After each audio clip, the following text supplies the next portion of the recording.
అందరూ బాగున్నారమ్మా. కోతలు కొయ్యలేదేంటి? ఊళ్ళో కూల్ రేట్ల కోసం గొడవ నడుస్తూనే ఉందమ్మా. అడిగినంత ఇవ్వాల్సిందేనని కూలీలు, నచ్చినంత ఇస్తామని రైతులు. ఎవరు రేటు తేగట్లేదమ్మా. ఈ ఇష్యూలో అన్నలు ఇన్వాల్వ్ అయ్యారా?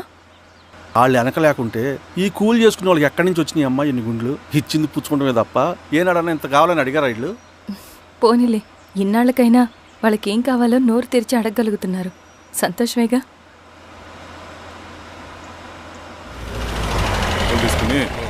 మీదటైనా జాగ్రత్తగా ఉంటుంది.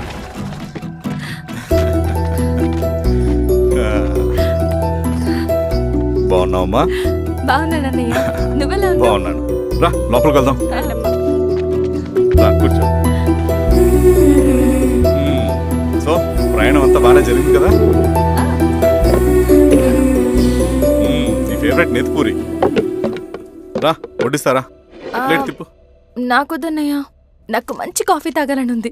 అమ్మో, నీకు నచ్చినట్టు కాఫీ చేయాలంటే ఆ దేవుడి దిగి రావాలి తల్లి. ఏంటో అన్నయ్య, మంచి కాఫీ తాగకపోతే ఇక ఆ రోజంతా అదోలా ఉంటుంది నాకు. రేయ్ సామే, అర్థమైంది. శిరీష్ అమ్మకి మంచి కాఫీ కావాలి, అంతేగా నేను వెళ్ళి పట్టుకొచ్చేస్తా. ఎక్కడికి స్వామి? మన ఊళ్ళో మెగాస్టార్ హోటల్ ఉందమ్మా, అందులో కాఫీ చాలా బాగుంటుంది. నేను వెళ్ళి పట్టుకొచ్చేస్తా. స్వామి, అమ్మా కాఫీ అంటే అక్కడికి వెళ్ళి వేడివేడిగా తాగాలి. నేను వస్తాను పద. అవునమ్మా, అక్కడ నేను కూడా తాగాను, చాలా బాగుంటుంది. వెళ్ళు. థ్యాంక్ యూ అన్నయ్య. పాడుతూ పాడుతూ పని చేస్తాం. కాఫీ బాగుంది. ఎవరు చేశారు? మా రవణ పెట్టాడమ్మా.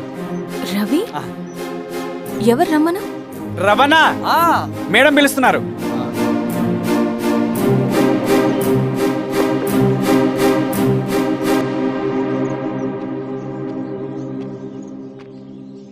ఇతనే రవణ.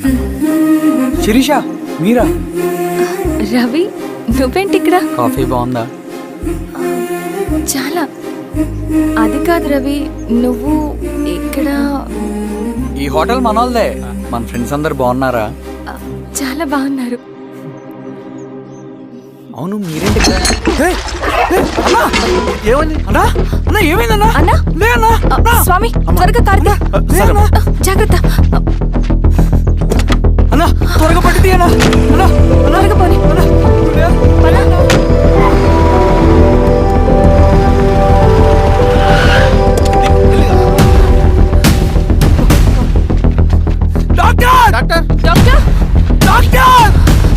ఏమైంది డాక్టర్, త్వరగా చూడండి డాక్టర్.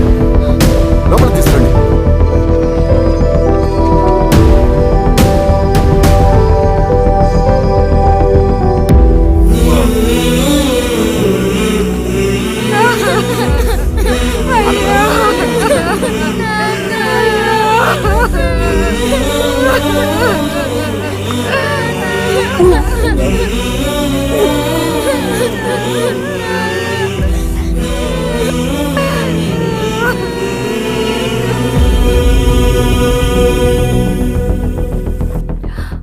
ఎలా ఉంది డాక్టర్? డాక్టర్ చనిపోయాడమ్మా.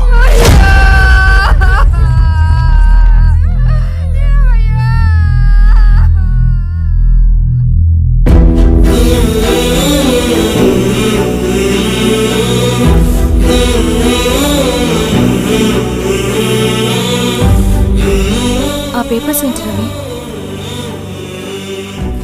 అతని భూమికి సంబంధించిన పేపర్స్. ఒక సంవత్సరం నుంచి ఈ పేపర్స్ పట్టుకుని ప్రతిరోజు ఎంఆర్ ఆఫీస్ చుట్టూ తిరిగేవాడు. భూమిని తాకట్టు పెట్టి అప్పు తీసుకున్న పాపానికి టైంకి వడ్డీ కట్టలేదని అప్పిచ్చిన ఆ దొర ఎంఆర్ఓ ఆఫీస్లో లంచం ఇచ్చి భూమిని తన పేరు మీద రాయించుకున్నాడు. ఈ ఎంఆర్ఓ ఆఫీస్లో ఎవరు నిజాయితీగా పనిచేయట్లేదండి. చెట్టు కట్టి నరకాలు ఒక్కొక్కడిని. నరికేయడమేంటి రవి? నువ్వు కాగితం మీద ఒక బొమ్మ గీస్తావు, ఒక చోట సరిగ్గా రాదు, ఏం చేస్తావు? ఎరేజర్తో సరిచేస్తావా, లేకుంటే ఆ పేపర్ని చింపేస్తావా? మరి మనుషుల విషయంలో ఎందుకు రాదు ఆ ఆలోచన? తప్పు చేసిన ప్రతి ఒక్కరిని నరుక్కుంటూ పోతే చివరికి మిగిలేది మనుషులు కాదు, శవాలు.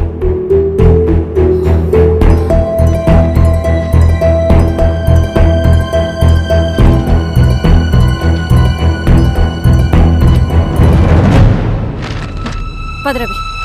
రా.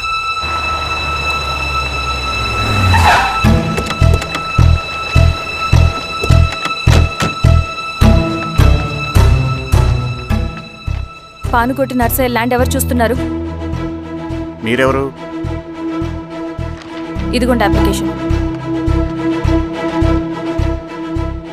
ఇది డిస్ప్యూట్ ల్యాండ్, ఎవడేం చేయలేడు. నీ నిర్లక్ష్యం, నీ లెక్కలేనితనం వల్ల ఒక నిండు ప్రాణం పోయింది. ఒక కుటుంబమే రోడ్డు మీద పడింది తెలుసా? ఏంటో మా గొడవ?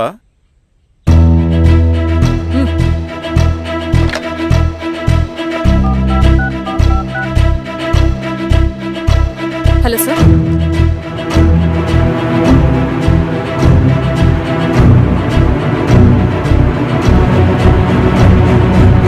Okay sir.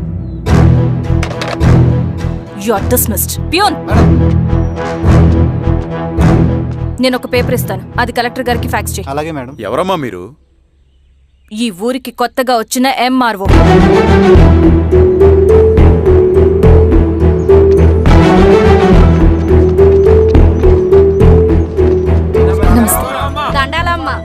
మీ పరిస్థితులు నాకు తెలుసు. పని చేస్తేనే మీకు పూట గడుస్తుంది. పనులు మానుకుని మీరు ఈ ఆఫీస్ చుట్టూ తిరగాల్సిన అవసరం లేదు. మరి ఎట్టాగమ్మా? నేనే మీ ఊరొస్తాను. ఆ రోజు అరగంట వీలు చూసుకుంటే చాలు, మీ పని పూర్తయిపోతుంది. దండాలమ్మా.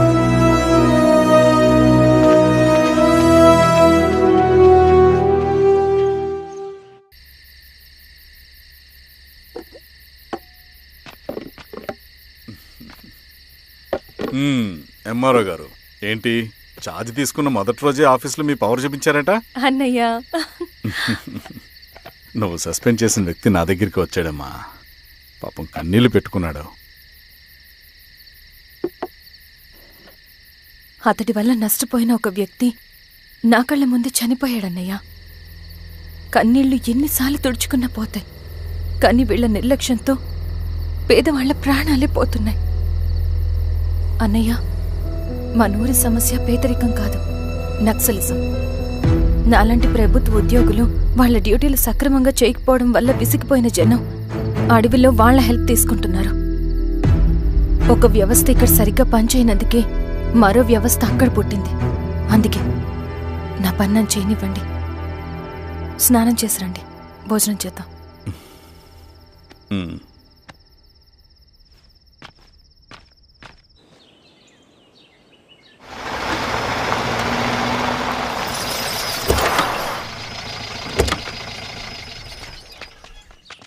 నమస్కారం అమ్మా. నమస్తే. ఇలా రండి. మీ ఊరు నుంచి కొందరు ఎంఆర్ఓ ఆఫీస్లో అప్లికేషన్స్ ఇచ్చారు. తను వాళ్ళ పేర్లు చెప్తారు, వాళ్ళని పిలవండి. అలాగే మేడం. వెళ్ళండి. Madam, coffee. నువ్వెప్పుడు వచ్చావు రవి? మీరు గంటకోసారి కాఫీ కావాలంటారు కదా, మాటి మాటికి వెళ్ళి రావడం ఎందుకని వచ్చేసా.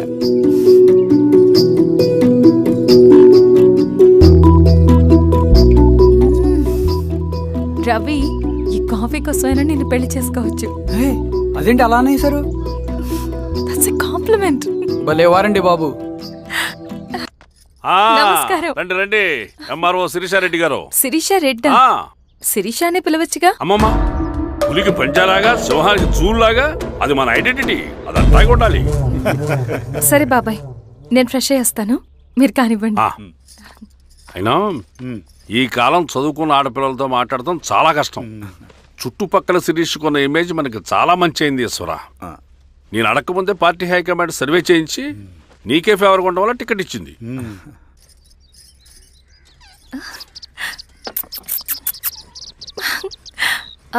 అన్నయ్య వాళ్ళు ఎక్కడ?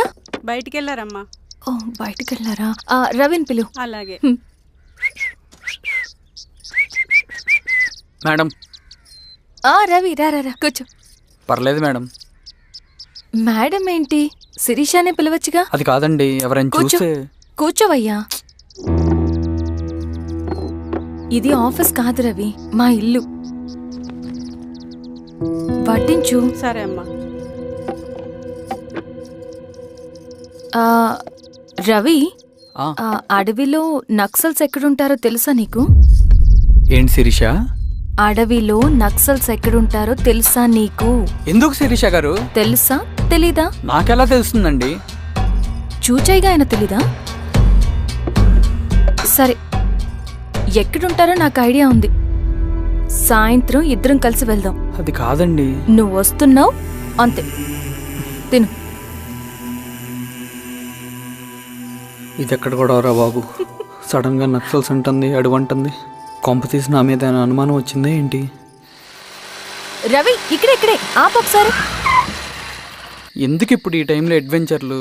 ఇప్పుడు జరగరాంది ఏమైనా జరిగితే రేపు మీ అన్నయ్యకి తెలిస్తే బాగోదు. రవి, చుట్టూ చూడు. పైన వెన్నెల, పక్కనే అడవి. అబ్బో, ఎంత బ్యూటిఫుల్ గా ఉందో. అవునా? అవునా ఏంటి? అసలు ఎప్పుడు చూసినా ఎందుకలా డల్ గా ఉంటున్నావు? కాలేజ్లో ఇలా ఉండేవాడివి కాదు కదా, ఏమైంది? అది ఒక్క నిమిషం. హలో మేడం, పేషెంట్కి అర్జెంటుగా ఏ పాజిటివ్ బ్లడ్ కావాలి మేడం. రవి, అర్జెంటుగా హాస్పిటల్కి పోని. ఏమైంది? పోనీ. రండి మేడం, ప్లీజ్ రండి. పోలీసులకి నక్సల్స్కి కాల్పులు జరిగాయి. ఆ కాల్పుల్లో గూడెం కుర్రాడు ప్రాణాపాయ స్థితిలో ఉన్నాడు. తన బ్లడ్ మీ బ్లడ్ సేమ్. ఆ బ్లడ్ గ్రూప్ మా హాస్పిటల్లో లేదు. అందుకే మీకు కాల్ చేశాను. ఓ అవునా? అవును మేడం. పదండి డాక్టర్. Thank you madam.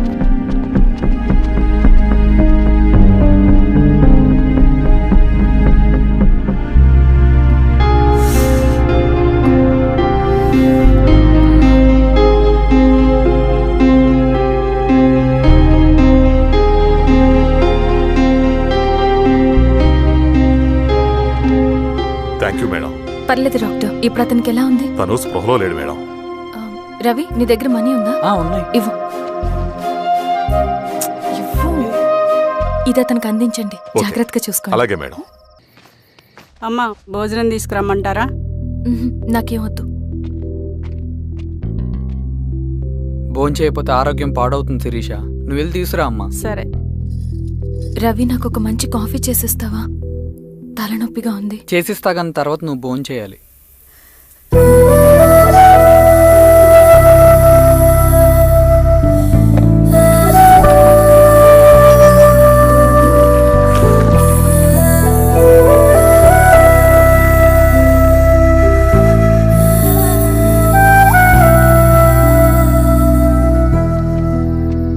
మీరేంటిలా? మంచినీళ్ళ కోసం వస్తున్నాను. ఓ, లోపల ఉన్నాయి, పదండి.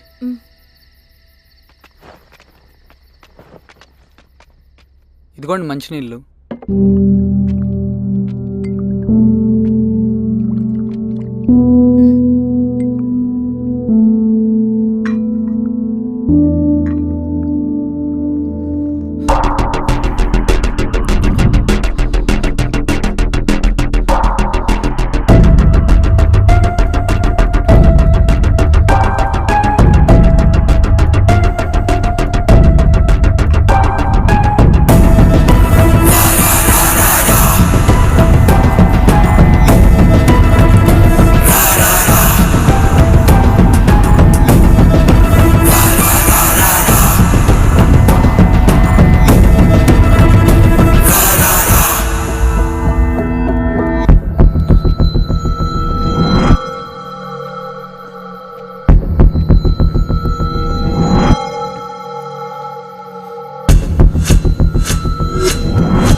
సార్ ఏమైంది సార్? సార్ ఏమైంది సార్? సార్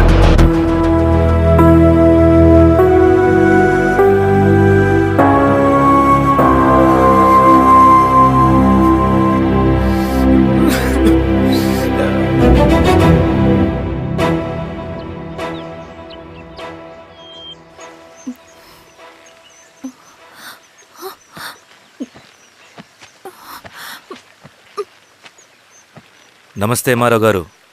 మా అడవిలో మర్యాదలు ఇలాగే ఉంటాయి. షాక్ అవ్వాల్సిన అవసరం లేదు. జెడ్పీటీసీ ఎలక్షన్ జరగటం మాకు ఇష్టం లేదు. అవి ఆగాలంటే 2 దారులున్నాయి. ఒకటి మీరు విత్డ్రా చేసుకోవాలి, లేదా మీరు చనిపోవాలి.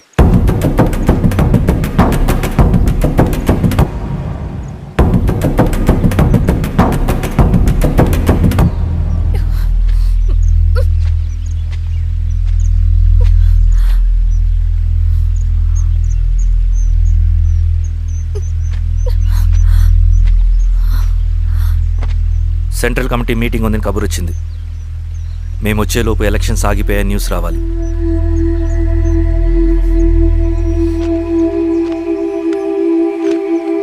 ఇదిగో రవి. లాల్ సలాం కామ్రేడ్.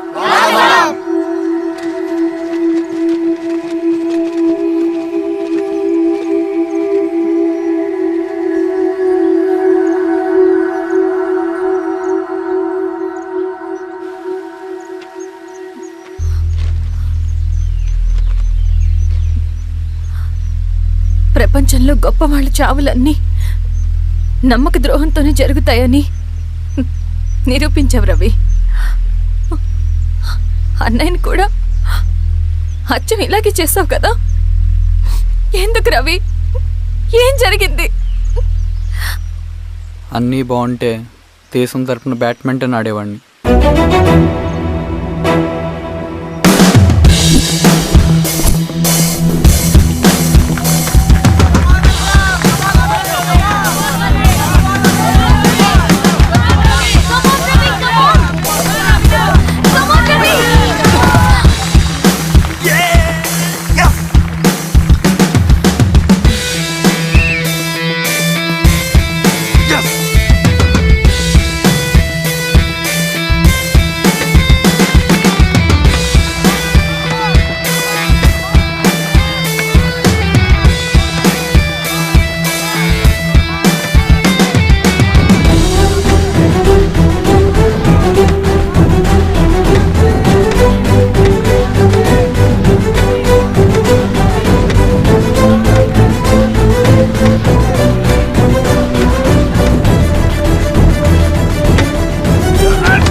అరే అభి, లేవరా, లే. Congratulations. Thank you sir. Ravi, congratulations.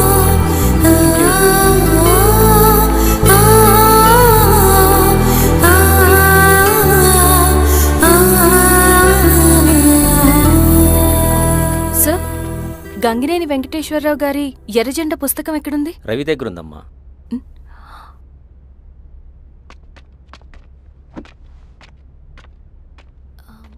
Ravi, మీకు ఈ బుక్స్ అంటే ఇష్టమా? అవును, నీకు కూడానా? నేను ఇప్పుడిప్పుడే చదువుతున్నా. సైలెన్స్. క్యాంటీన్కి వెళ్ళి మాట్లాడుకుందామా? ఓకే. అక్క కాఫీ. థ్యాంక్ యూ రచన. పర్లేదక్క. అయ్యో, కాఫీ అస్సలు బాలేదు. 1 minute ఇప్పుడే వస్తా. ఎక్కడికి? ఇక్కడికే వచ్చేస్తా. 1 minute అండి.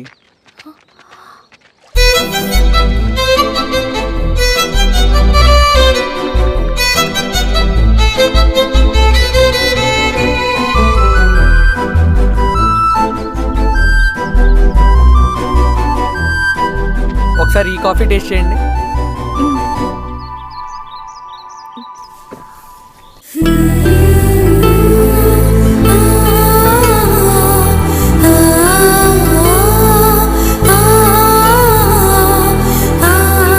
చాలా బాగుంది. థ్యాంక్ యూ అండి.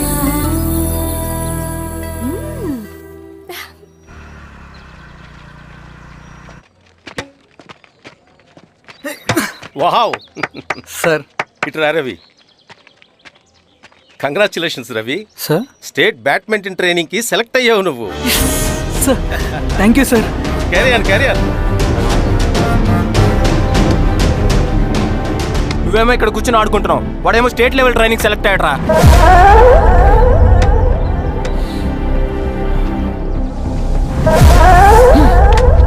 అరే మొత్తానికి నువ్వు అనుకున్నది సాధించావురా. రే, ఎప్పుడు మనం ఎంచుకున్న మార్గమే మన జీవితాన్ని మారుస్తుందిరా. Hi Ravi. All the best Ravi. నీకోసమే తీసుకో. Thank you. బాయ్.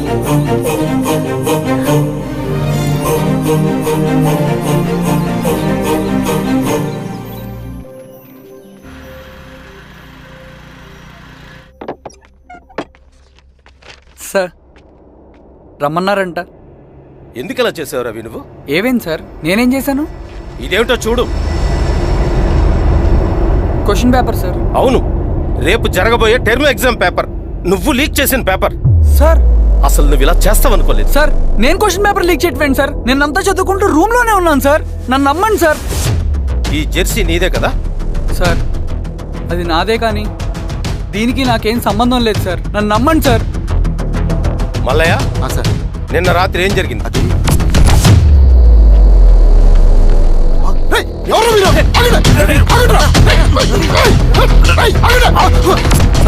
అతను అబద్ధం చెప్తున్నాడు సార్. నాకేం తెలియదు సార్. నేను దొంగతనం చేయలేదు సార్. నన్ను నమ్మండి. ఐఎమ్ వెరీ సారీ రవి, నేనేం చేయలేను. తప్పు నువ్వే చేసావని అన్ని నీ వైపే ఉన్నాయి. నిన్ను రెస్టికేట్ చేయడం తప్ప నాకు వేరే ఆప్షన్ లేదు. సార్ అంత పని చేయమాకండి సార్. నా లైఫ్ పోతుంది సార్. ఇండియా తరపున బ్యాడ్మింటన్ ఆడాలన్నది నా డ్రీమ్ సార్. నన్ను నమ్మండి సార్. సార్ సార్ సార్ నాకేం తెలియదు సార్. నన్ను నమ్మండి సార్. సార్ నాకేం తెలియదు సార్. నిజంగా నాకేం తెలియదు సార్. సార్ నన్ను నమ్మండి సార్. సార్ నేనేం తప్పు చేయలేదు సార్. నాకేం సంబంధం లేదు సార్. నన్ను వదిలేయండి సార్. సార్ నన్ను వదిలేయండి సార్. కాలేజ్ తరఫున స్టేట్కి వెళ్ళి ఆడదాం అనుకున్నాను. నా కొడుకు తాళం అక్కడే ఉంది కదా.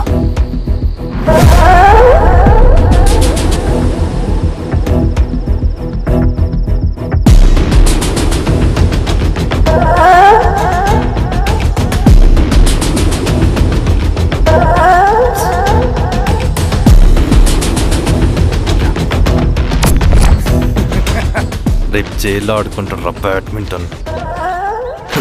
సార్ నన్ను ఎందుకు తీసుకొచ్చారు సార్? నాకేం తెలియదు సార్. పేపర్ లీక్ చేసింది. నేను చేయలేదు సార్. నిజంగా నేను చేయలేదు సార్. సార్ సార్ నిజం సార్. సార్ రేయ్, నీ తరపున ఎవరు లేరా? వచ్చి ఫోన్ చేసుకో త్వరగా.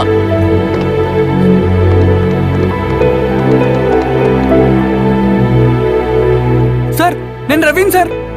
రవి చెప్పు. సార్ నేను పోలీస్ స్టేషన్ లో ఉన్నాను సార్. మీరు నాన్న అర్జెంట్ గా రండి sir. Please sir. Police station ఏమైంది రవి? ముందు మీరు రండి సార్ ప్లీజ్. నేను చెప్తాను సార్. సరే సరే వస్తున్నా. వెళ్ళి కూర్చో. సార్ అయ్యా దండలయ్యా. రే రవి నాన్న, ఏమైందిరా? నాకేం తెలియదు ఏయ్, నాన్న. నువ్వు ఆగు. నీ కొడుకు క్వశ్చన్ పేపర్స్ దొంగతనం చేసి దొరికిపోయాడు. ఎఫ్ఐఆర్ రాసి కేసు పెడితే జైలు శిక్ష పడుతుంది. అలా కాకుండా కేసు క్లోజ్ చేయాలంటే 2 లక్షలు కావాలి. వెళ్ళి తీసుకుంట్రా. అర్థమైందా?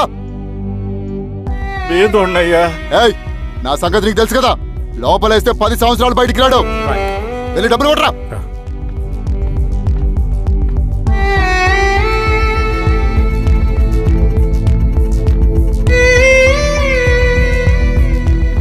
దండాలయ్యా. ఇదిగోనయ్యా 2 లక్షలు.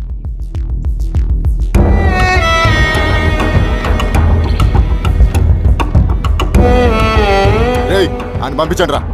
ఎలా నిజంగా దీనికి నాకేం సంబంధం లేదు నాన్న. త్వరగా దున్నండి రా. బంగారం లాంటి భూమిది. అరే ఏంకన్నా పటేల్ మీ పొలం దున్నేస్తున్నాడు. పట్టేలు మా పొలం దూరం ఏంట్రా? పదయ్యా. రవి పద.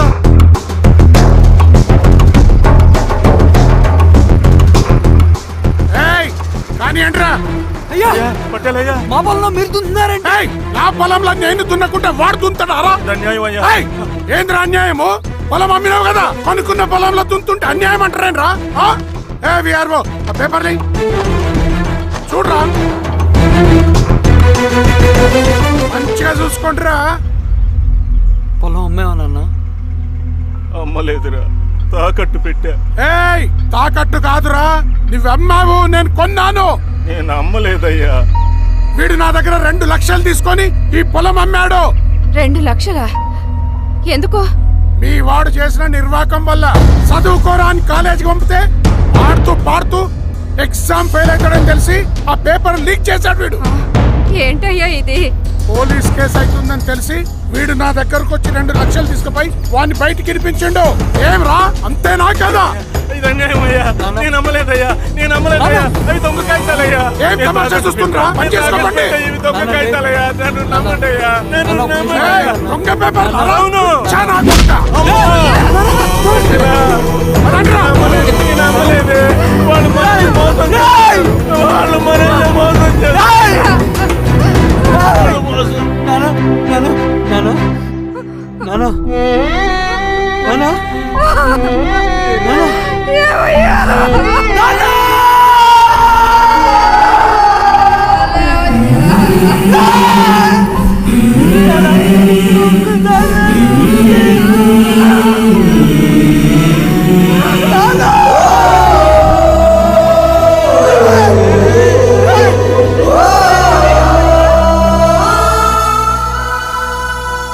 నాన్న చనిపోయిన తర్వాత మా భూమి కోసం వెళ్ళి పై అధికారులను కలిశాను, కానీ వాళ్ళు కూడా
వార్త అన్ని పేపర్లో రావాలి.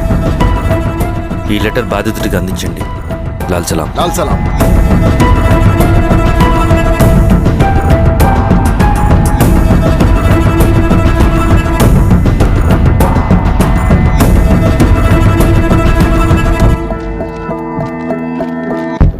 ఈ పీడిత భూస్వాముల నుండి విముక్తి కోసం విప్లవ పోరాటం చేయాలి. పేద ప్రజలను సమసమాజం వైపు నడిపించాలి.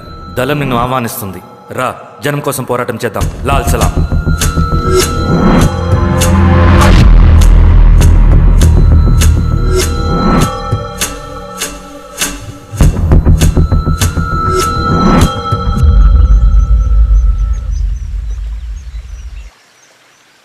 నాకు పట్టిన గతి ఇంకెవ్వరికీ పట్టకూడదని ఉద్యమంలోకి వచ్చాను.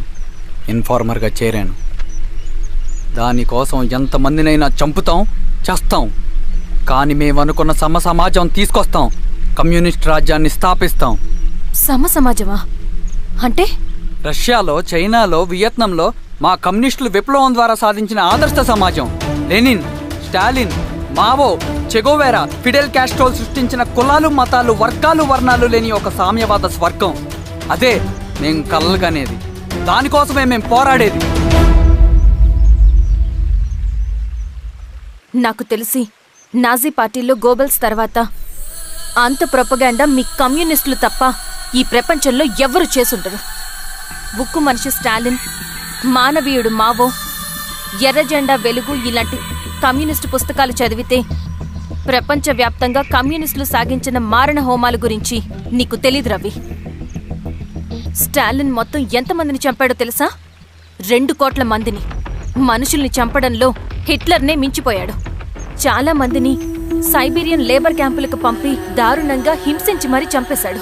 2వ ప్రపంచ యుద్ధంలో బెర్లిన్ని ఆక్రమించిన రష్యన్ సైనికులు 8 ఏళ్ల నుండి 80 ఏళ్ల వయసులో కంటికి కనపడిన ఏ స్త్రీని వదలకుండా సామూహిక మానభంగం చేశారు. అది కూడా మీ కమ్యూనిస్ట్ దేవుడు స్టాలిన్ హయాంలోనే జరిగింది. ఇక మీ మావోయిస్టుల భగవంతుడు China chairman Mao Zedong great leap forwarded cultural రెవల్యూషన్ల పేరుతో 14 నుంచి 20 మిలియన్ల ప్రాణాలని పొట్టన పెట్టుకున్న మహానుభావుడు. ఇది మీ కమ్యూనిస్ట్ దేవుళ్ళు రాసిన రక్త చరిత్ర. ఆ దేశాలలో పేపర్లు ఉండవు, టీవీలు ఉండవు, స్వతంత్రమే ఉండదు. 1962లో చైనా మన దేశం మీదకి దాడి చేసి భూభాగాన్ని ఆక్రమించినప్పుడు ఒక్కరు కూడా నోరు మెదపలేదు.